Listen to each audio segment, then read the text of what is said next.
Hello guys, welcome to new blog. आज चाहिँ म नयाँ ब्लग लिएर आइसकेको छु अनि हाम्रो ब्लग रहेको छ कीर्तिपुर व्हाइट हाउसतिरको। हामी व्हाइट हाउसको साइडमा को जङ्गलमा घुम्न गएको थियौँ। एकदम रमाइलो थियो गाउँ। बाजेहरू झन्डा बोकेर हिँडिराख्नु भएको थियो। यो पसल हो भनेर भनेको थियो। पसल हो भनेर चिनाउनलाई चाहिँ पसलमा पसल हो भनेर लेखाएको थियो। अफ रोड बाटो नयाँ कन्स्ट्रक्सन भइरहेको थियो। हाम्रो टोली सिधै अगाडि बढ्यो। केटाहरू एकदम स्वाइङमा अगाडि गएर सिडीहरू थियो। यता काफलहरू पनि पाइने रहेछ। हामी पनि काफलमा अट्याक हान्नुपर्छ भनेर अगाडि बढ्यौँ। यता फोटो खिचिरहेको थिएँ। सिडीको बाटो थियो तर काफल एउटा थियो छैन हो दादा। हामी माथितिर मिल्छ होला भनेर दौडिँदै माथि गयौँ। एकदम सिडीमा रेस गरेर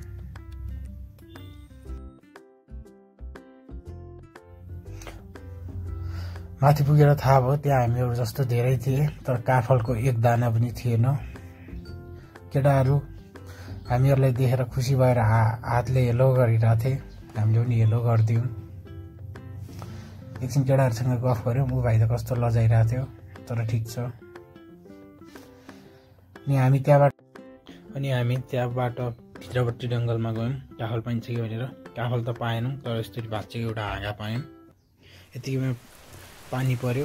हामी पिरतीको छ। मैले क्वेसन गर्दा राम भाइलाई, राम भाइ त पूर्व पश्चिम उत्तर दक्षिण कहाँबाट जन्मिए? पूर्व पश्चिम उत्तर दक्षिण कहाँबाट जन्मिए भने हो क्या? कहाँबाट हो यो आइकिङ जखै हो क्या क्वेसन। पूर्व पश्चिम उत्तर दक्षिण कहाँबाट? पूर्व पश्चिमबाट जन्मी। ठिक छ ल। पानी परिरहेको थियो। त्यहाँबाट आएर हामीले एउटा पसलमा बसेर खाजा अर्डर गऱ्यौँ। हामी त्यहाँ चाहिँ गफ गऱ्यौँ। त्यत्तिकैमा हाम्रो खाजा पनि आइपुग्यो। हामीले खाजा खायौँ। छिटो छिटो खाजा खायौँ। एकछिन रेस्ट गरेर फेरि यस्तो दमदार भ्यू हेर्दै हामी चाहिँ